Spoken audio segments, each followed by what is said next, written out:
ونستغفره ونعوذ بالله من شرور أنفسنا وسيئات أعمالنا من يهده الله فلا مضل له ومن يضلل فلا هادي له وأشهد أن لا إله إلا الله وحده لا شريك له وأشهد أن محمدا عبده ورسوله أعوذ بالله من الشيطان الرجيم يا أيها الذين آمنوا اتقوا الله حق تقاته ولا تموتن إلا وأنتم مسلمون يا أيها الناس اتقوا ربكم الذي خلقكم من نفس واحدة وخلق منها زوجها وبث منهما رجالا كثيرا ونساء واتقوا الله الذي تساءلون به والأرحام إن الله كان عليكم رقيبا يا أيها الذين آمنوا اتقوا الله وقولوا قولا سديدا يصلح لكم أعمالكم ويغفر لكم ذنوبكم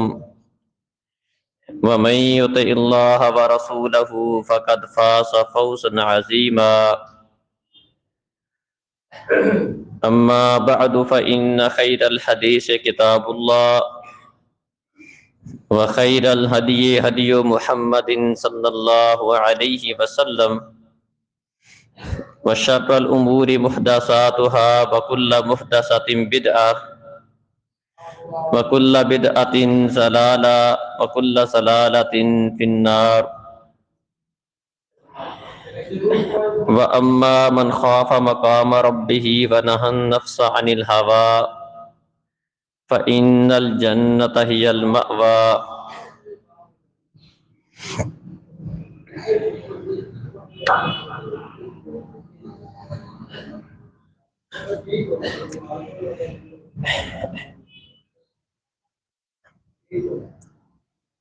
آخرت میں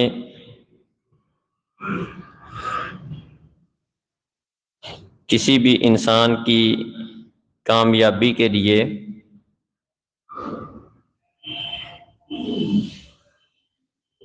نیک اعمال کا ہونا ضروری ہے۔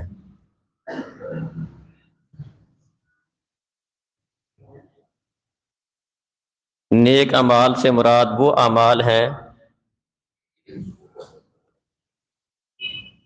جن کو ایک مسلمان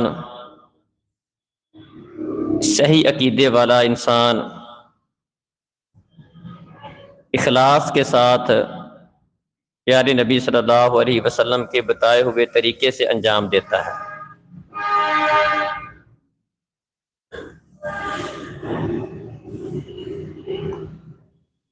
بہت سارے لوگ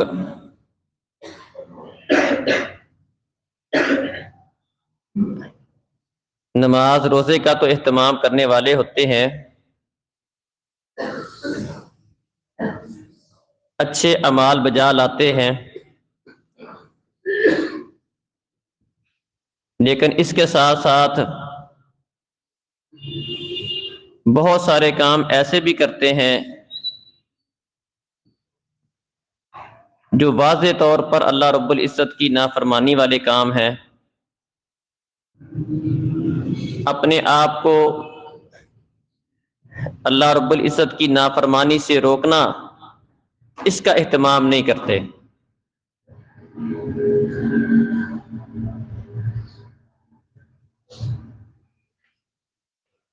بہت سارے نمازی نماز پڑھنے کے باوجود حلال و حرام کی تمیز ان کے ہاں نہیں ہوتی، عقیدہ بھی ٹھیک ہے، نماز بھی پڑھتے ہیں، روزے بھی رکھتے ہیں، زکوٰۃ بھی دیتے ہیں، لیکن اس کے باوجود ان کی زبانوں سے جھوٹ بھی نکلتا ہے، آنکھیں خیانت بھی کرتی ہیں، کان غلط باتوں کو بھی سنتے رہتے ہیں، ان کے معاملات ٹھیک نہیں ہوتے۔ اس کی وجہ یہ ہے کہ ہم نے یہ سمجھ لیا کہ نیک اعمال کو بجا لانے کا نام ہے۔ اس میں کوئی شک نہیں کہ نیک اعمال، اس سے مراد اعمال کو بجا لانا بھی ہے، لیکن اس کے ساتھ ساتھ اپنے آپ کو اللہ رب العزت کی نافرمانی سے بچانا، یہ بھی نیک اعمال میں شامل ہے۔ اگر کوئی بندہ نیکی کے کام تو کرتا ہے لیکن اپنے آپ کو گناہوں سے نہیں روکتا، تو یہ کوئی نیک انسان، اچھا مسلمان نہیں ہے۔ اللہ رب العزت نے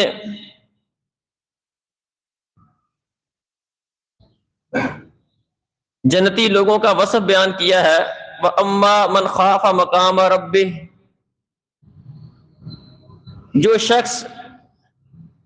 اپنے رب کے سامنے کھڑے ہونے سے ڈر گیا،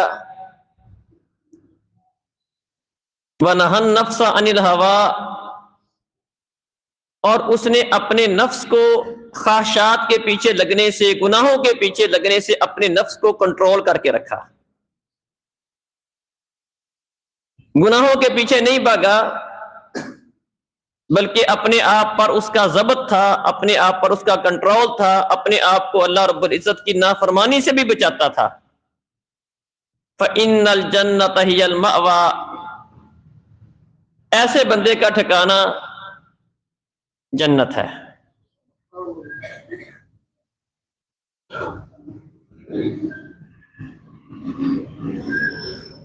ایک دفعہ ابو ہریرہ رضی اللہ عنہ کو نبی کریم صلی اللہ علیہ وسلم نے کچھ باتوں کی نصیحت کی تھی جو ساری امت کو نصیحت ہے۔ آپ نے فرمایا اتق المحارم تکن اعبد الناس، بہترین عبادت گزار بننا چاہتے ہو تو اس کا طریقہ کار یہ ہے کہ اللہ رب العزت نے جن چیزوں کو حرام کیا ہے ان سے بچو۔ مطلب کیا کہ نماز روزہ اپنی جگہ پر یہ بھی ضروری ہے، یہ اللہ رب العزت کی طرف سے فرائض ہے، تو جس طرح یہ اللہ رب العزت کی طرف سے لازم ہے، فرائض ہیں، اسی طرح اللہ رب العزت نے جن چیزوں سے منع کیا ہے، جو چیزیں اللہ کو پسند نہیں ہے، ان سے اپنے آپ کو بچانا بھی بہترین عبادت گزار بننے کے لیے ضروری ہے، ورنہ بندہ عبادت گزار نہیں بن سکتا۔ فرمایا اپنے آپ کو رب کی نافرمانی سے بچاؤ، حلال و حرام کی تمیز کرو، غلط صحیح کی پہچان کر کے اپنے آپ کو غلط سے بچانا، نافرمانی سے اپنے آپ کو روک کے رکھنا، یہ بہترین عبادت گزار بننے کے لیے ضروری ہے۔ وَارْضَ بِمَا قَسَمَ اللَّهُ لَكَ، اللہ نے تیری تقسیم میں جو کیا ہے اس پہ خوش ہو جا۔ تَكُنْ أَغْنَى النَّاسِ، لوگوں میں سے سب سے امیر تو ہوگا۔ جو بندہ اپنی اللہ رب العزت کی اپنے بارے میں تقسیم پر سب سے زیادہ خوش ہے کہ اللہ نے جو کچھ میرے مقدر میں لکھا ہے، جو مجھے دیا ہے، اس پہ وہ راضی ہے، خوش ہے، یہ امیر ترین بندہ ہے۔ جس کو یہ احساس ہے، جو یہ سوچتا ہے کہ میرے پاس میرے رب کا دیا ہوا بہت کچھ ہے، اللہ نے بڑا نوازا ہے، بڑا انعام کیا ہے، بڑا فضل اللہ کا میرے اوپر، ظاہری بات ہے وہ کبھی اپنی زبان سے اس طرح کی بات نہیں کرے گا، مر گیا، کھپ گیا، یہ ہو گیا، وہ ہو گیا، اس کے پاس یہ، میرے پاس کچھ نہیں، کبھی نہ شکری والا معاملہ نہیں کرے گا، اللہ رب العزت کا شکر ادا کرے گا اور یہ سمجھے گا کہ میں امیر ترین بندہ، جو بندہ اپنے رب کی تقسیم پر راضی ہے اور خوش ہے۔ آپ نے فرمایا کہ امیر ترین بننا چاہتے ہو، سب سے غنی، سب سے امیر بننا چاہتے ہو، بندہ مال و دولت کے ساتھ امیر نہیں ہوتا، امیر وہ شخص ہوتا ہے جس کا دل امیر ہے۔ جو دل کا غنی ہے، دل کا امیر ہے، جو یہ سمجھتا ہے کہ میرے پاس بہت کچھ ہے، یہ امیر ہے، چاہے وہ کسی جھونپڑی کے اندر رہنے والا کیوں نہ ہو۔ اور اگر بندہ محلات میں بیٹھ کر اپنے سے اوپر والے کو دیکھے، حریص ہو، لالچی ہو، 2+2 کے چکر میں ہر وقت رہتا ہو، یہ تو بھوکا ہے۔ امیر بننے کے لیے پیسے کا زیادہ ہونا ضروری نہیں ہے، امیر بننے کے لیے دل کا امیر ہونا ضروری ہے۔ فرمایا لیس الغنا بکثرت المال ولکن الغنا غنی النفس۔ امیر بندہ زیادہ پیسے سے نہیں ہوتا، امیر بندہ دل کے امیر ہونے سے ہوتا ہے، دل کے غنی ہونے سے ہوتا ہے، کسی کے ہاتھوں کی طرف نہیں دیکھتا، اللہ کے احسانات کو یاد رکھتا ہے، اللہ کی نعمتوں کی قدر کرنے والا ہے، اپنے اوپر غور کر کے، اپنے وجود پہ غور کر کے، اللہ کی نعمتوں پہ غور کر کے خوش ہوتا ہے کہ اللہ نے بڑا کچھ دے رکھا ہے، یہ امیر ہے۔ وَأَحْسِنْ إِلَىٰ جَارِكَ تَكُنْ مُؤْمِنًا۔ صحیح معنوں میں مومن بننا چاہتے ہو، صرف اپنی فکر نہیں کرو، اپنے ہمسائے کی، اپنے ساتھ والے کی بھی فکر کرو، اس کے ساتھ اچھا سلوک کرو۔ جو دوسروں کی فکر کرتا ہے، دوسروں کا احساس کرنے والا ہے، دوسروں کے ساتھ نیکی کرنے والا ہے، اپنے ساتھ چلنے والا، اس کے ساتھ رہنے والا، اس کے ساتھ پڑوس میں رہنے والا۔ فرمایا کہ صحیح معنوں میں مومن بننا چاہتے ہو، اپنے پڑوسی کے ساتھ حسن سلوک کرو تو صحیح معنوں میں مومن بن جائے گا۔ وَأَحِبَّ لِلنَّاسِ مَا تُحِبُّ لِنَفْسِكَ تَكُنْ مُسْلِمًا۔ صحیح معنوں میں مسلمان بننا چاہتے ہو، لوگوں کے لیے اسی بات کو پسند کرو جو اپنے لیے پسند کرتے ہو۔ جو رویہ، جو باتیں اپنے لیے پسند کرتے ہو، لوگ میرے ساتھ اس طرح بات کریں، لوگوں کا میرے ساتھ اخلاق اس طرح کا ہونا چاہیے، رویہ اس طرح کا ہونا چاہیے، یہ چیز میرے پاس ہونی چاہیے، یہ ساری باتیں اپنے بھائیوں کے لیے بھی پسند کرو۔ میں چاہتا ہوں میرے ساتھ اگلے بندے کا رویہ دھیما ہو، اخلاق اچھا ہو، سچی کھری بات کرے، جھوٹ نہ بولے، میری غیبت نہ کرے، میری چغلی نہ کرے، میری پیٹھ کے پیچھے میرے عیبوں کو بیان نہ کرے۔ یہ ساری باتیں دوسروں کے لیے بھی پسند کرو، خود بھی کسی کی غیبت نہیں کرو، چغلی نہیں کرو، اس کے عیبوں کو بیان نہیں کرو، اس کی اصلاح والا معاملہ کرو۔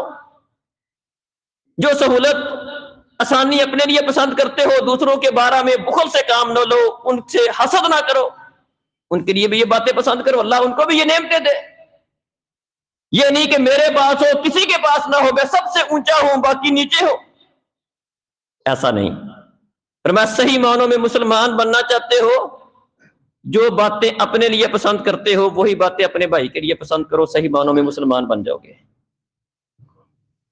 وَلَا تُكْثِرِ الضِّحْكَ، زیادہ ہنسا مت کرو۔ فَإِنَّ كَثْرَةَ الضِّحْكِ تُمِيتُ الْقَلْبَ، کیونکہ زیادہ ہنسنے سے بندے کا دل مردہ ہو جاتا ہے۔ جو لوگ ہر وقت ہنسی مذاق، اس طرح کی مجالس اور اس طرح کے پروگرام، اس طرح کے مناظر دیکھتے ہیں، اس کا لازمی نتیجہ یہ نکلتا ہے کہ ان کے دل مردہ ہو جاتے ہیں۔ یہ زیادہ ہنسنا، ہر وقت گپے ہانکنا، ایسی مجالس کے اندر جا کے بیٹھنا، ایسے شو دیکھنا، یہ آج کل میڈیا کا دور ہے۔ سوشل میڈیا پر، ٹیلی ویژن پر اس طرح کی جو چیزیں لوگ زیادہ تر یہی دیکھتے رہتے ہیں، اس کا نتیجہ کیا نکلتا ہے؟ بندے کا دل مردہ ہو جاتا ہے،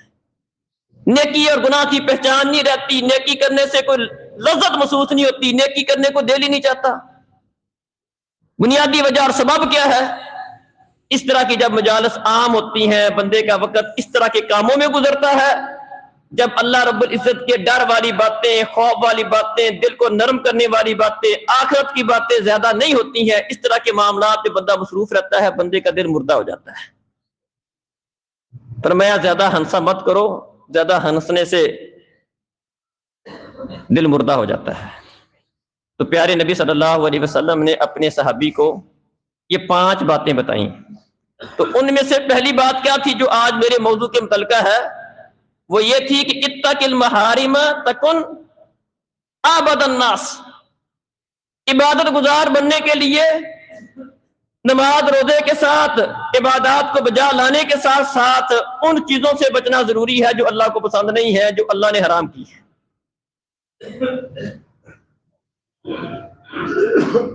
مسلمان ہجرت کر کے مدینہ آئے، ہجرت کا ثواب بڑا ہے، ہجرت کرنے سے اللہ رب العزت پچھلے گناہ معاف کر دیتا ہے۔ پیارے نبی صلی اللہ علیہ وسلم نے انہیں یہ بات سمجھائی کہ کوئی یہ بات نہ سمجھ لے کہ میں ہجرت کر کے آ گیا، اب بس یہی کام میرے لیے کافی ہے، میری نجات کے لیے کافی ہے۔ آپ نے ایک صحیح مسلمان اور صحیح مہاجر اس کی پہچان کروائی۔ فرمایا المسلم من سالم المسلمون من لسانہ و یدہ، صحیح معنوں میں مسلمان وہ ہے جس کے ہاتھ سے اور زبان سے دوسرے مسلمان محفوظ رہتے ہیں، جس کی طرف سے کسی کو کوئی تکلیف نہیں پہنچتی، اپنی زبان سے کسی کو تنگ نہیں کرتا، اپنے ہاتھوں سے کسی کو تکلیف نہیں پہنچاتا، یہ بندہ صحیح معنوں میں مسلمان ہے۔ والمہاجر من حجر ما نہى اللہ عنہ، اور صحیح معنوں میں مہاجر وہ ہے، خالی گھر بار چھوڑنا کافی نہیں ہے، یہ بھی ہجرت میں شامل ہے، لیکن خالی اسی کو ہجرت سمجھ لے یہ کافی نہیں ہے، بلکہ صحیح معنوں میں مہاجر اور کامل مہاجر وہ ہے جو اللہ رب العزت کی منع کردہ چیزوں کو چھوڑ دیتا ہے۔ ایک صحیح معنوں میں مسلمان مہاجر بننے کے لیے اللہ رب العزت نے جن باتوں سے منع کیا ہے جو اللہ کو پسند نہیں ہے، ان سے اپنے آپ کو بچا کے رکھنا ضروری ہے۔ دیکھیں، ایک موقع پر نبی کریم صلی اللہ علیہ وسلم نے یہی بات ہمیں واضح کر کے بتلائی، نیکی کی تعریف کسے کہتے ہیں، نیکی کہتے کسے ہیں؟ فرمایا کہ جو بندہ کسی نیکی کا ارادہ کرتا ہے، اللہ احکم الحاکمین، اگرچہ وہ بندہ وہ نیکی کا کام نہیں بھی کر پایا، صرف نیکی کا ارادہ بنا، اس کی سوچ بنی، نیت بنی کہ یہ نیکی کا کام کروں، لیکن کسی وجہ سے وہ نیکی کا کام نہیں کر پاتا، اللہ رب العزت کا بندے پر احسان ہے، اللہ احکم الحاکمین اپنے فرشتوں کو حکم دیتے ہیں کہ اس کو بھی میرے بندے کے لیے نیکی شمار کر لو۔ نیکی کا ارادہ ہے، سوچ اچھی ہے، ذہن اچھا ہے، اچھا کام کرنے کا خیال ہے، نہیں کر پایا، نیکی لکھ دو۔ اور اگر اس کے اوپر پورا اترتا ہے، وہ نیکی کر گزرتا ہے، فرمایا اس کے لیے 10 گنا لکھو، 10 گنا سے لے کر 700 گنا تک لکھ دو، بلکہ اگر کسی کا اخلاص زیادہ ہو، اس کی نیت بہت اچھی ہو، اس کو اس سے بھی زیادہ کر کے لکھ دو۔ تو نیکی کا کم از کم فائدہ کیا ہے؟ اگر نیکی نہیں بھی کی تب بھی اللہ تعالیٰ ایک نیکی لکھتا ہے، اور اگر بندہ نیکی کر لے تو اللہ احکم الحاکمین اس کو 10 گنا سے لے کر 700 گنا تک اس کو بڑھا کے لکھ دیتے ہیں۔ اور فرمایا کہ جو بندہ میرا گناہ کا ارادہ کرتا ہے، پھر اسے ڈر آ گیا، اللہ سے ڈر گیا، اس کے دل میں خدا کا خوف آ گیا، اللہ کا ڈر آ گیا، گناہ کرنے کا سوچا تھا، چوری کرنے کا سوچا تھا، غلط چیز کو دیکھنے کا سننے کا سوچا تھا، بدکاری کرنے کا سوچا تھا، اللہ کی کسی نافرمانی کے متعلق ذہن میں بات آئی تھی، لیکن فوری خیال آ گیا کہ یار یہ کام تو غلط ہے، اس سے باز آ گیا، چھوڑ دیا اس کو، اللہ کے ڈر کی وجہ سے گناہ چھوڑ دیا۔ وَأَمَّا مَنْ خَافَ مَقَامَ رَبِّهِ، اپنے رب کے سامنے کھڑے ہونے سے ڈر گیا، دل میں احساس پیدا ہو گیا، خوف آ گیا اللہ کا، گناہ چھوڑ دیتا ہے۔ اللہ فرماتے ہیں اس کو بھی نیکی لکھو، میرے ڈر سے گناہ چھوڑا ہے، اس کو نیکی لکھ دو، بلکہ یہ بعض کا بہت بڑی بندے کی نیکی بن جاتی ہے، اللہ کے ڈر سے گناہ کو چھوڑنا بندے کے لیے بہت بڑی نیکی بن جاتی ہے۔ معروف حدیث ہے، صحیح بخاری کے اندر، آپ بھائیوں نے کئی دفعہ سنی ہے، پڑھی بھی ہوگی، اسکول کی کتابوں میں بھی موجود ہے۔ 3 بندے سفر کر رہے تھے، طوفان آ گیا، ایک غار میں چھپ گئے، بیٹھ گئے، ایک بہت بڑی چٹان آئی اور وہ آ کر غار کے دروازے پہ آ کے فٹ ہو گئی، باہر جانے کا راستہ بند ہو گیا، کوشش کی اس کو ہٹانے کی، چٹان وزنی تھی، نہیں ہٹا سکے۔ اب جنگل ہے، کسی کو کوئی خبر نہیں، بے آباد جگہ ہے، بے آبان جگہ ہے، کسی کو کوئی خبر نہیں ہے، 3 بندے پھنسے ہوئے ہیں، موبائل کا دور کوئی نہیں، کسی کو فون کر کے بتائیں یار ہم یہاں پر ہیں، ہمیں نکالو آ کے، ایسا چکر کوئی نہیں۔ باہر والوں کو اندر والوں کی خبر نہیں، اندر والوں کو باہر کی کوئی خبر نہیں کیا ہو رہا ہے، کوشش کر کے دیکھ لی، بات نہیں بنی۔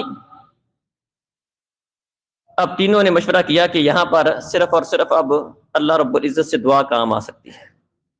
اَمَّن يُجِيبُ الْمُضْطَرَّ إِذَا دَعَا، جب سارے راستے بند ہو جائیں تو ایک راستہ ہمیشہ کے لیے کھلا رہتا ہے، وہ کبھی بند نہیں ہوتا۔ ذہن میں بات آئی کہ وہ راستہ تو بند نہیں ہے، اللہ کی طرف رجوع کرو، کوئی اسباب یہاں پر کارگر نہیں ہے، اللہ کی طرف رجوع کرو، اللہ سے مانگنا ہے، اللہ کے سامنے کوئی واسطہ پیش کرو، کوئی ذریعہ کوئی وسیلہ پیش کرو، اللہ یہ کیا ہے یہ کر دے۔ تینوں نے مشورہ کیا کہ اچھا اس طرح کرو، اپنی زندگی کے اعمال پر غور کرو اور اس عمل کو سوچو جو تم نے سب سے بہترین تمہاری زندگی میں تمہارا کیا ہوا عمل ہے، اور اس کو بنیاد بنا کر اس کو ذریعہ پیش کر کے اللہ تعالیٰ سے دعا کرو، جس کو اعمال کا وسیلہ کہتے ہیں۔ تین قسم کے وسیلے دینا جائز ہیں، اللہ تعالیٰ کی اسماء و صفات کا وسیلہ ہے، نیک اعمال کا وسیلہ اور ذریعہ دعا کی قبولیت کے لیے پیش کرنا کہ اللہ میں نے یہ کام تیرے لیے کیا تھا، میرا مسئلہ حل کر دے۔ اسی طرح کسی نیک بندے سے دعا کروانا، یہ تین قسم کے وسیلے قرآن و حدیث سے ثابت ہیں۔ اس کو اختیار کیا، کہنے لگے کہ اپنے زندگی میں کیے ہوئے اعمال کو دیکھو، وہ کام سوچو، وہ دیکھو اور اس کو اللہ کے سامنے پیش کرو، اللہ یہ کام تجھے خوش کرنے کے لیے کیا تھا، اس مصیبت سے جان چھڑا دے، اسے یہاں سے باہر نکال دے۔ اس سے محترم بھائیوں یہ بات بھی سمجھ آتی ہے، ہم بھی اپنے گریبان میں جھانک کے دیکھیں، مصیبت میں پھنس جائیں دنیا میں آخرت میں، کوئی ایسا عمل جس کو اللہ کے سامنے پیش کر سکے اللہ تیرے لیے کیا تھا، جس کے اوپر ہمیں اعتماد ہو، یقین ہو، بھروسہ ہو کہ یہ عمل ایسا ہے یہ میری کامیابی کے لیے، میری نجات کا ذریعہ بن جائے گا۔ کوئی نہ کوئی ایسا عمل ہونا چاہیے۔ تینوں نے باری باری ہاتھ اٹھائے، ایک بندہ ہاتھ اٹھاتا ہے، کہتا ہے اللہ بوڑھے والدین تھے، اکیلا ان کا کما کر لانے والا تھا، بکریاں چراتا تھا، دودھ لاتا تھا، انہیں لا کر پلاتا تھا، بعد میں بچوں کو پلاتا تھا۔ ایک دن ایسا ہوا کہ بکریاں چراتے چراتے دور نکل گیا، واپسی پر ٹائم زیادہ ہو گیا، دیکھا کہ والدین سو گئے ہیں۔ میں روٹین کے ساتھ اپنے معمول کے ساتھ دودھ کا پیالہ دھو کر لایا والدین کو پلانے کے لیے، میری عادت روٹین یہ تھی کہ سب سے پہلے اپنے والدین کو پلاتا تھا، والدین پر کسی کو مقدم نہیں جانتا تھا، اپنے بیوی بچوں کو بعد میں، گھر والوں کو بعد میں، سب سے پہلے والدین کی فکر کرتا تھا، بوڑھے والدین تھے۔ اللہ اکبر۔ اس میں یہ بات بھی سوچنے کی ہے کہ والدین جب بوڑھے ہو جائیں، بالخصوص اللہ رب العزت نے اس کا تذکرہ کیا ہے کہ جب وہ بوڑھے ہو جائیں انہیں تمہاری ضرورت زیادہ ہے، اس وقت ان کا خیال رکھنا یہ تمہاری زیادہ ذمہ داری ہے۔ جب بندہ جوان ہوتا ہے تو مسئلہ کوئی نہیں ہوتا، اس کے اعضاء صحیح کام کرتے ہیں، وہ کسی کا محتاج نہیں ہوتا۔ بڑھاپے کی حالت میں چونکہ والدین ان کو اولاد کی ضرورت ہوتی ہے اور اولاد جان چھڑانے کے چکر میں ہو، پیارے نبی صلی اللہ علیہ وسلم نے اس کو پرلے درجے کا بدترین اور بدبخت انسان قرار دیا ہے، جس بندے کی زندگی میں اس کے والدین بڑھاپے کی حالت میں موجود ہوں، دونوں ہوں یا ایک ہوں، اور ان کی خدمت کر کے جنت نہیں حاصل کر لیتا۔ یہ بندہ فرمایا پرلے درجے کا بد نصیب انسان ہے۔ خیر کہنے لگا میری عادت یہ تھی کہ سب سے پہلے والدین کو پلاتا تھا، میں دودھ کا پیالہ دھو کر لایا والدین کو پلانے کے لیے، میرے والدین سو چکے تھے، بچے جاگ رہے تھے، بھوکے تھے، وہ میرے پاؤں میں روتے رہے، بلبلاتے رہے، دودھ کا مطالبہ کرتے رہے کہ ابا جان ہمیں پلائیں، لیکن میری عادت نہیں تھی، روٹین نہیں تھی کہ اپنے والدین پر کسی کو ترجیح دوں، سب سے پہلے والدین کو پلاتا تھا، پھر بچوں کو پلاتا تھا۔ میں نے گوارا نہ کیا کہ والدین کو چھوڑ کے بچوں کو ترجیح دوں۔ دودھ کا پیالہ لے کر، صحیح بخاری کی حدیث الفاظ ہے، دودھ کا پیالہ لے کر کہتا ہے میں ساری رات ان کے سرانے کھڑا رہا۔ والدین صبح کے وقت اپنی روٹین کے ساتھ، اپنی عادت کے ساتھ بیدار ہوتے ہیں، میں وہ دودھ کا پیالہ اپنے والدین کو پیش کرتا ہوں، پہلے انہیں پلاتا ہوں پھر اپنے بچوں کو پلاتا ہوں۔ اللہ تو جانتا ہے کہ یہ کام میں نے صرف تجھے خوش کرنے کے لیے، یہ نہیں کہ کوئی مجھے کوئی تاننے کا خدشہ تھا، کوئی اور مسئلہ تھا، یہ کام کیا بھی کیوں تھا؟ اللہ تیرا حکم سمجھتے ہوئے تجھے خوش کرنے کے لیے، والدین کی خدمت کرنی ہے، ان کا احساس کرنا ہے تجھے خوش کرنے کے لیے یہ کام میں نے کیا تھا، اللہ اس مسئلے سے، اس مصیبت سے ہماری جان چھڑا دے۔ اللہ نے دعا قبول کی، پتھر تھوڑا سا ہٹ گیا۔ دوسرا ہاتھ اٹھاتا ہے، کہتا اللہ ایک مزدور رکھا تھا، مزدوری طے کی تھی اس کے ساتھ 3 سال 6 کلو کوئی مکئی اس کے ساتھ طے کی تھی کہ 6 کلو مکئی یہ سارا دن کام کرے گا، اور شام کو 6 کلو مکئی، یا بعض روایتوں میں چاولوں کا ذکر بھی ہے، یہ شام کو تجھے اس کی مزدوری دوں گا۔ اس نے کام کیا، شام کو میں نے مزدوری پیش کی، اس نے سمجھا مزدوری تھوڑی ہے، ناراض ہو کے چلا گیا، لینے سے انکار کر دیا۔ میں نے کہا بھائی طے تھا بھائی اتنی مزدوری دوں گا، خیر وہ ناراض ہو کے چلا گیا۔ میں نے اس کو اپنے لیے حلال اور جائز نہیں سمجھا، اس کو کام پہ لگا دیا، کاشت کر دی، زمین میں بو دیا اس مکئی کو یا چاولوں کو، اللہ نے برکت کر دی، فصل بڑھ گئی، اس کے ساتھ میں نے کوئی گائے خرید لی، اس کے ساتھ پھر چرواہا مل گیا، گائیاں بڑھتی چلی گئیں، کافی ساری گائیاں جمع ہوگی۔ ایک دن اس بندے کو ضرورت پڑی، اس کے ذہن میں وہ بات آئی کہ میرے فلاں بندے کے پاس کچھ چاول یا کچھ مکئی ہے، چلو وہ اپنی مزدوری اس سے لے کر آتا ہوں۔ مجبوری کی حالت میں میرے پاس آیا، اپنا مطالبہ کرنے لگا، تو میں نے کہا بھائی یہ جتنی گائیاں نظر آ رہی ہیں نا، اور ان کا چرواہا بھی، یہ سارا تیرا لے جا۔ وہ کہنے لگا بھی مذاق نہیں کرو، جو میرا ہے وہ دے دو۔ کہنے لگا اللہ تو جانتا ہے، میں نے اسے کہا یہ سارا تیرا ہے، تیری ہی وہ اس پیداوار کے اندر اللہ نے برکت کیا، یہ سارا تیرا، وہ سارا لے گیا۔ اللہ تو جانتا ہے یہ تجھے خوش کرنے کے لیے کیا تھا، ورنہ اس کے 2 سال 5 سال 10 سال بعد اس کی وہی 6 کلو مکئی 6 کلو چاول دے کر اس کو فارغ کر سکتا تھا، یہ لے بھئی اپنی 6 کلو چاول لے جا اور جا۔ لیکن تجھے خوش کرنے کے لیے کہ یار یہ اس کے پیسے سے بڑا تھا، یہ ایک اضافی نیکی ہے نا، ورنہ دینا تو اتنا ہی ذمہ تھا اس کے، 6 کلو چاول 6 کلو مکئی دے دیتا، اس کا قرض ادا ہو جانا تھا، لیکن اس نے ایک اضافی نیکی کہ اس کے پیسے کو اللہ نے بڑھایا ہے، میں نے وہ سارا اس کو دیا، پیشکش کی، وہ سارا لے گیا۔ اللہ تو جانتا ہے یہ تجھے خوش کرنے کے لیے کیا تھا۔ اللہ نے تھوڑا سا مسئلہ اور حل کر دیا، چٹان تھوڑی سی اور ہٹ گئی۔ تیسرا ہاتھ اٹھاتا ہے، اللہ مجھے اپنے چاچے کی بچی سے، لڑکی سے پیار تھا، محبت تھی، میں نے اسے برائی پر ابھارا، مجبور کیا، آخر ایک دفعہ اس کے حالات کچھ اس قسم کے بن گئے، مجبور ہو گئی، وہ اس بات پر آمادہ ہو گئی، لیکن اس نے مجھ سے 100 دینار کا مطالبہ کیا مجھے کہ 100 دینار دو گے تو میں تمہاری بات مانوں گی۔ خیر میں نے وہ اس کے لیے 100 دینار جمع کیے، لیکن عین برائی کے وقت اس نے مجھ سے کہا اللہ سے ڈر جا، اور جو کام تیرے لیے حلال اور جائز نہیں ہے اس کو اپنے لیے حلال نہ سمجھ۔ اللہ تو جانتا تھا، کوئی مسئلہ نہیں تھا، کسی کی ملامت کا کوئی خدشہ نہیں تھا، صرف اور صرف تیرا ڈر تھا، اس کا یہ کہنا تھا کہ اللہ سے ڈر جا، اتق اللہ، اللہ سے ڈر جا۔ اللہ میرے دل میں تیرا ڈر آ گیا، تیرا خوف آ گیا، تیرے ڈر اور خوف کی وجہ سے میں نے اس گناہ کو نہیں کیا، اللہ اس مسئلے سے جان چھڑا دے۔ پتھر ہٹ گیا، تینوں باہر نکل گئے۔ اللہ اکبر، کیا بات سمجھ آئی کہ جس طرح نیکی کا کرنا یہ بھی نیکی ہے، اعمال کو بجا لانا یہ بھی نیکی ہے، اسی طرح غلط اعمال سے اپنے آپ کو بچانا یہ بھی بہت بڑی نیکی ہے۔ بلکہ بعض اوقات عزیز بھائیوں اور بزرگوں، اعمال سے بڑھ کر اپنے آپ کو بد عمالی سے بچانا زیادہ ضروری ہوتا ہے۔ پیارے نبی صلی اللہ علیہ وسلم فرماتے ہیں لَأَعْلَمَنَّ أَقْوَامًا مِنْ أُمَّتِي يَأْتُونَ يَوْمَ الْقِيَامَةِ بِحَسَنَاتِ جِبَالِ تَحَامَةَ، میں اپنی امت کے کچھ لوگوں کو جانتا ہوں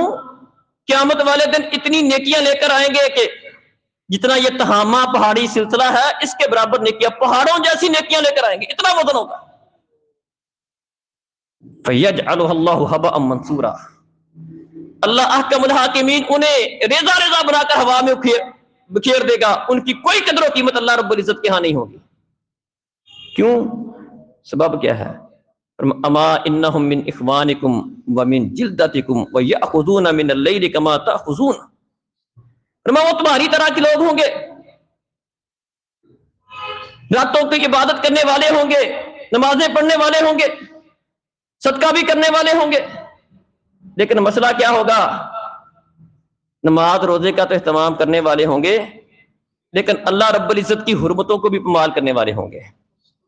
تنہائی میں ہوں گے اللہ کی حرمتوں کی پرواہ نہیں کریں گے، اللہ کی نافرمانیاں کریں گے، غلط چیزوں کو سنیں گے، دیکھیں گے، غلط کام کریں گے، جن چیزوں سے اللہ نے روکا ہے ان سے اپنے آپ کو بچانے کی کوشش نہیں کریں گے۔ وَلَٰكِنَّهُمْ قَوْمٌ إِذَا خَلَوْا بِمَحَارِمِ اللَّهِ انتَهَكُوا بِهَا، خلوت میں ان کی جلوت ٹھیک ہے، خلوت ٹھیک نہیں ہے۔ لوگوں کے سامنے بڑے اچھے ہیں، نمازی ہیں، مسجد میں آتے ہیں، نماز پڑھتے ہیں، حج بھی کیا ہوا ہے، لیکن جب موقع ملتا ہے تنہائی میں اللہ کی نافرمانی کا، اپنے آپ کو گناہ سے نہیں بچاتے، گناہ کے مرتکب ہونے والے ہیں۔ اللہ رب العزت ایسے لوگوں کی نیکیاں جو ان کے اچھے اعمال ہیں ان کی بھی اللہ کے قدر و قیمت ان بد عمالیوں کی وجہ سے اپنے آپ کو گناہوں سے نہ بچانے کی وجہ سے ان کی کوئی قدر و قیمت نہیں ہوتی۔ بلکہ یاد رکھیں محترم بھائیوں، جب بندہ اپنے آپ کو اللہ کی نافرمانی سے نہیں بچاتا، یہ چیز بعض اوقات بندے کے لیے نیکی کی راہ میں بہت بڑی رکاوٹ بن جاتی ہے۔ نبی کریم صلی اللہ علیہ وسلم فرماتے ہیں کہ جب بندہ اس طرح کے معاملات کرتا ہے، اپنے آپ کو گناہ سے نہیں بچاتا، کسی گناہ کا ارتکاب کرتا ہے، غلط کام کا ارتکاب کرتا ہے، اس کے دل پر ایک سیاہ نقطہ لگ جاتا ہے۔ اب اگر اسے احساس ہو جائے، اللہ سے معافی مانگ لے، اللہ اس کا دل صاف کر دیتے ہیں، توبہ کر لے، اللہ غفور و رحیم ہے، مہربان ہے، معاف کر دیتا ہے، اللہ دل دوبارہ صاف کر دیتا ہے۔ لیکن اگر بندہ اسی روش پر رہے، اسی روٹین کے ساتھ رہے، اسی طرح کے معاملات رہے، اس کے وہ نقطے بڑھتے چلے جاتے ہیں، اور ایک وقت ایسا آتا ہے کہ ان کاموں کی وجہ سے بندے کا دل وہ نقطے لگ کے بالکل سیاہ ہو جاتا ہے۔ پھر اس کا نتیجہ کیا نکلتا ہے؟ ثم لا يعرف معروفا ولا ينکر منکرا، پھر وہ بندہ نیکی اور گناہ کی پہچان کھو بیٹھتا ہے، اس کو نیکی نیکی نظر نہیں آتی، گناہ گناہ نظر نہیں آتا، نیکی اور گناہ کی پہچان کھو بیٹھتا ہے، نیکی کرنے کو دل ہی نہیں کرتا، نیکی سے محروم ہو جاتا ہے، اور گناہ کو گناہ ہی نہیں سمجھتا۔ اللہ اکبر۔ اللہ تعالیٰ نے قرآن مجید کے اندر یہی بات ہمیں بتائی ہے کہ نیکی ہمیشہ نیکی کو کھینچتی ہے۔ ایک نیکی بندہ کرتا اور کرنے کو دل کرتا ہے، اور گناہ بھی ہمیشہ گناہ کو کھینچتا ہے، یہ بھی یاد رکھیں۔ ان الحسنات یذہبن السیئات، اللہ کہتے ہیں نیکیاں کرو، گناہ اللہ تعالیٰ معاف کر دیتا ہے۔ دو مطلب ہیں کہ نیکیاں کرنے کے نتیجے میں اللہ گناہوں کو دھو دیتا ہے، یہ بھی ٹھیک ہے، اور نیکیاں گناہوں کو لے جاتی ہیں، گناہوں کو دور کر دیتی ہیں، نیکیاں کرنے کے نتیجے میں بندہ گناہوں سے محفوظ رہتا ہے، یہ مطلب بھی ہے۔ نیکی نیکی کو لے کر آتی ہے، گناہ سے بچاتی ہے، اور گناہ کو لے کے آتا ہے۔ ایک گناہ کرتا ہے، وہ ایک گناہ نہیں ہوتا، پھر وہ راستہ ہموار ہوتا ہے آہستہ آہستہ۔ جب بندہ ایک کرتا ہے، اللہ کی حرمت کو پامال کرتا ہے، بے احتیاطی کرتا ہے، پھر آگے وہ مزید بڑھتا چلا جاتا ہے۔ اللہ قرآن میں فرماتے ہیں فَأَمَّا مَنْ أَعْطَىٰ وَاتَّقَىٰ، جو اللہ کے نام پہ دیتا ہے، اللہ کو خوش کرنے کے لیے دیتا ہے، اور اللہ سے ڈر گیا، وَصَدَّقَ بِالْحُسْنَىٰ، اور اس نے سب سے اچھی بات قرآن کی، شریعت کی اس نے تصدیق بھی، اس کو سچ مانا، فَسَنُيَسِّرُهُ لِلْيُسْرَىٰ، ہم اس کے لیے مزید نیکی کرنا اللہ کہتے ہیں اس کے لیے آسان کر دیتے ہیں۔ جو کچھ کوشش کرتا ہے اللہ احکم الحاکمین اس کے لیے نیکی کا راستہ مزید آسان کر دیتے ہیں۔ وَأَمَّا مَن بَخِلَ وَاسْتَغْنَىٰ وَكَذَّبَ بِالْحُسْنَىٰ، اللہ کہتے ہیں جو جھٹلا دیتا ہے، نہیں مانتا ہے، سیدھے راستے پہ نہیں چلتا ہے، گناہوں کا ارتکاب کرتا ہے، اللہ کہتے ہیں ہم اس کے لیے برائی کا راستہ آسان کر دیتے ہیں، غلط راستہ اس کے لیے آسان کر دیتے ہیں، یہ اللہ کا وعدہ ہے۔ تو محترم بھائیوں اور بزرگوں، جس طرح کسی بھی انسان کے عبادت گزار بننے کے لیے اللہ رب العزت کے ہاں اس کے کامیاب بننے کے لیے نیک اعمال کا کرنا ضروری ہے، اس سے کہیں بڑھ کر اس نیکی کی حفاظت کرنا، اپنے آپ کو گناہ سے بچانا یہ ضروری ہے۔ نیک اعمال کرنا یہ بھی ضروری ہے، لیکن اپنے آپ کو گناہوں سے بچانا، اللہ تعالیٰ کی حرمتوں کو پامال کرنے سے بچانا یہ بھی ضروری ہے۔ پیارے نبی فرماتے ہیں استحیوا من اللہ حق الحیاء، لوگوں اللہ سے جس طرح حیا کرنے کا حق ہے حیا کرو۔ صحابہ کہتے ہیں انا نستحیی من اللہ والحمد للہ، اللہ کا شکر ہم اللہ سے حیا کرتے ہیں۔ فرمایا یہ مطلب نہیں ہے ولکن من استحیا من اللہ حق الحیاء فلیحفظ الراس وما وعى ولیحفظ البطن وما حوى، جو کہتا ہے مجھے اللہ سے شرم آتی ہے، فرمایا یہ بندہ اپنے سر اور سر کے ساتھ جو چیزیں ہیں، اس کی زبان ہے، اس کے کان ہے، اس کی آنکھیں کی حفاظت کرے، انہیں غلط کاموں سے بچائے۔ وَلْيَحْفَظِ الْبَطْنَ، وہ بندہ اپنے پیٹ کی حفاظت کرے، پیٹ میں حرام کا لقمہ نہ جانے دے۔ اللہ سے شرم کرنا کا مطلب یہ ہے کہ جو بندے کو احساس ہے کہ اللہ کے سامنے جانا ہے، کھڑے ہونا ہے، حساب دینا ہے، وہ نیک اعمال کرنے کے ساتھ ساتھ اپنے آپ کو غلط کاموں سے بچا کے رکھے، اپنی نظر کی حفاظت کرے، اپنی زبان کی حفاظت کرے، کانوں کی حفاظت کرے، اپنے پیٹ میں حرام کا لقمہ نہ جانے دے، حلال و حرام کی تمیز کرے، یہ ضروری ہے۔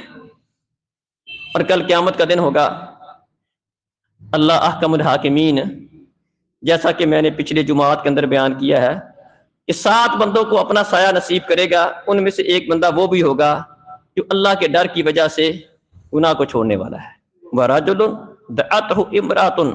ذَاتُ مَنْصَبٍ وَجَمَالٍ فَقَالَ إِنِّي أَخَافُ اللَّهَ رَبَّ الْعَالَمِينَ۔ برائی کے سارے مواقع موجود ہیں، لیکن اللہ کے ڈر کی وجہ سے گناہ چھوڑ دیتا ہے۔ کل قیامت کا دن ہوگا جب کسی چیز کا کوئی سایہ نہیں ہوگا، اللہ کے عرش کا سایہ ہوگا۔ اللہ احکم الحاکمین اس بندے کو بلا کر بھی اپنا سایہ نصیب کریں گے جو اللہ کے ڈر کی وجہ سے اللہ کی نافرمانی سے اپنے آپ کو بچا کے رکھتا ہے۔ تو اس کے لیے کوشش بھی کریں، نیک اعمال زیادہ کریں، بندہ گناہ سے بچتا ہے، اپنے آپ کو گناہوں سے بچانے کی کوشش کریں، یہ بھی نیکی ہے، اس کو نیکی سمجھ کے کریں۔ اور آخر میں ایک دعا آپ کو بتاتا ہوں جو اللہ رب العزت نے پیارے نبی کو بتائی تھی۔ اللہ اکبر، کتنی شاندار دعا ہوگی جو رب کائنات اپنے نبی کو حکم دیتا ہے، آپ اللہ سے یہ مانگو، گویا کہ ہمیں بھی حکم ہے ہم بھی مانگیں۔ اللہ کی توفیق کے بغیر تو ممکن ہی نہیں نا۔ جہاں پر ہمیں تعلیم دی گئی ہے کہ اللہ تعالیٰ سے نیک اعمال کرنے کی توفیق مانگو، وہاں پر ہمیں اس بات کی بھی تعلیم دی گئی ہے کہ اللہ سے اس بات کی دعا کرو کہ اللہ مجھے غلط کام سے بچا لے۔ رب اوزعنی ان اشکر نعمتک التی انعمت، جہاں پر فرمایا گیا ہے کہ اللہ مجھے نیک اعمال کی توفیق دے دے، وہاں پر یہ مانگنے کا بھی حکم دیا گیا ہے ربنا لا تزغ قلوبنا بعد اذ ہدیتنا، اللہ گمراہ نہ کر دینا، گمراہی سے بچا کے رکھنا۔ دعا کیا ہے؟ یہ بھی دعائیں ہیں۔ ترمذی میں حدیث ہے، پیارے نبی صلی اللہ علیہ وسلم فرماتے ہیں، لمبی حدیث ہے، اس کے آخر میں اللہ تعالیٰ نے یہ دعا کرنے کا اپنے نبی کو حکم دیا کہ اللہ سے یہ مانگا کرو ہر نماز کے بعد، اللہم انی اسألک فعل الخیرات وترک المنکرات وحب المساکین وان تغفر لی وترحمنی واذا اردت فتنۃ فی قوم فتوفنی غیر مفتون۔ اے اللہ، میں تجھ سے اچھے کام کرنے کی توفیق مانگتا ہوں۔ اللہم انی اسألک فعل الخیرات، اللہ ایسے کام کرنے کی توفیق دے دے جو اچھے ہیں۔ وترک المنکرات، اللہ میں تجھ سے اس بات کا سوال کرتا ہوں کہ جتنے غلط کام ہیں، نافرمانی والے کام ہیں، تیری بغاوت والے کام ہیں، تجھے ناراض کرنے والے کام ہیں، مجھ سے ان کاموں کو چھڑا دے، مجھے ان سے بچا لے۔ وحب المساکین، اللہ میں تجھ سے اس بات کا سوال کرتا ہوں کہ میرے دل میں مسکینوں کی محبت ڈال دے۔ اللہ اکبر، وحب المساکین۔ تو یہ دعا بھی بڑی شاندار دعا ہے، اللہم انی اسألک فعل الخیرات وترک المنکرات وحب المساکین، بڑی شاندار دعا ہے، اس کو یاد بھی کریں۔ اللہ تعالیٰ سمجھنے اور عمل کی توفیق عطا فرمائے۔ اقول قولی ھذا استغفر۔